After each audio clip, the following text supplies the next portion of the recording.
São compridas e lentas as horas mortas da noite, quando o coração parece ter explodido de dor no peito e o mundo inteiro é um só quarto escuro onde de cada canto espreita uma angústia vigilante. Por isso, enquanto rolava seu corpo no catre humilde, rolava também pela cabeça atormentada de Maria um tropel alucinante de imagens, de sons e de dores que se corporificavam como fantasmas. E ela não conseguia livrar-se daquele turbilhão, dominada e arrastada como frágil penugem de um pássaro na crista do furacão. Nem lágrimas tinha mais, ao que parece, pois elas haviam cessado de correr pelo rosto abaixo. E voltava a repassar as cenas de sua vida num processo mágico incompreensível, desde que Jesus expulsara de seu corpo os demônios que a atormentavam sem cessar. Em verdade, ela só existia a partir daquele momento. Antes, viver um tumulto dentro de um pesadelo, e a não ser nas pausas cada vez mais raras de consciência e lucidez, fora tudo uma permanente irrealidade, na qual ela como que se via a cometer desatinos, sem poder impedi-los, subjugada a vontades que eram mais poderosas do que a sua e que pareciam divertir-se com seus tormentos. E não haveria de segui-lo daí por diante? Claro, até os confins do universo, onde quer que ele fosse, neste mundo ou em outros, além das estrelas. No entanto, estava tudo acabado. Mataram-no, sepultaram-no naquele mesmo dia, e como já se acendiam as primeiras luzes da vigília, não houve sequer tempo para cuidar de seu corpo, segundo os rituais da morte, como ele bem os merecia, o mestre amado. Limitaram-se a envolver seu corpo macerado e sangrento numa peça de linho, depois de prenderem-lhe os pulsos com uma tira e o maxilar com outra. Sobre cada pálpebra depositaram uma pequena moeda para ajudá-las a se manterem fechadas. Junto dele puseram os óleos e as essências destinadas às últimas homenagens no preparo do cadáver. Isto, porém, somente poderia ser feito depois de decorridas muitas e agoniadas horas, pois a lei vedava o trato de cadáveres enquanto perdurasse o sabá. Fora muito difícil arrancar-se dali. Maria contemplava-o através de suas lágrimas para guardar bem no fundo da memória cada traço de seu rosto, no qual se fixara a paz imperturbável dos justos e dos puros. Não havia ali nem o mais leve toque de angústia, revolta, inquietação ou decepção, nem de dor. Serenidade era a palavra, se é que palavras ainda serviam para descrever aquele momento. Ele estava em paz com Deus, consigo mesmo e com o mundo que acabara de rejeitá-lo. Como sempre esteve, aliás. E agora? Para onde ir? O que fazer? Como viver sem ele, sem a sua presença, a sua voz, a sua palavra, o seu olhar penetrante, lúcido, tranquilo? Que fariam as multidões que o procuravam em busca de alívio para os males do corpo e da alma? Quem daria prosseguimento à sua tarefa, ainda que imperfeitamente, mas para pelo menos manter viva a chama que ele acendera no coração de muitos? Só restavam o desalento, a solidão e a dor. Ele partira para sempre.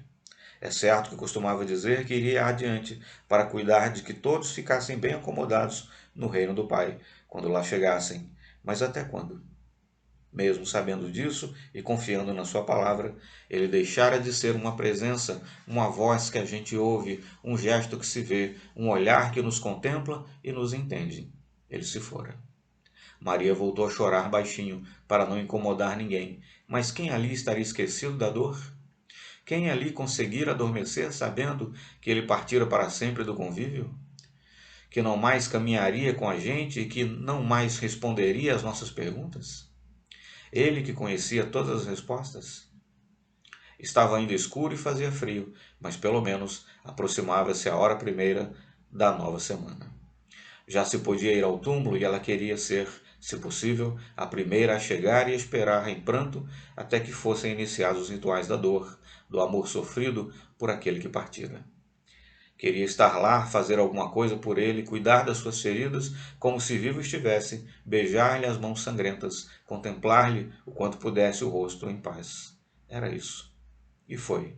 Levantou-se em silêncio, esgueirou-se para fora enquanto era ainda noite, para que ninguém a visse. Iria fazer a sua vigília da saudade junto ao túmulo dele, à espera das luzes do dia, do cântico dos pássaros, do colorido das flores.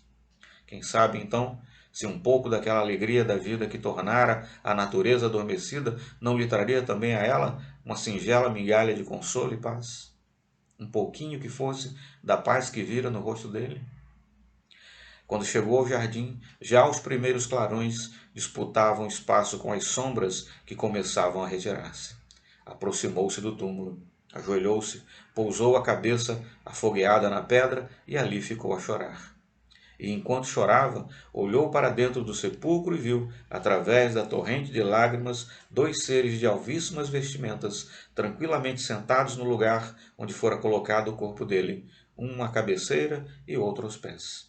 Um deles olhou-a compassivamente e lhe perguntou: Por que choras, mulher? É que levaram o meu senhor, e não sei onde o puseram. Os dois nada disseram. Estavam também mergulhados em estranha e inexplicável paz. Pareciam indiferentes ao sofrimento dela, como se a morte nada fosse. Quem seriam? Maria achou que nada mais poderia esperar deles. Voltou-se e entreviu o jardineiro que deveria estar se preparando para as primeiras tarefas do dia. Também ele lhe perguntou: Mulher, por que choras?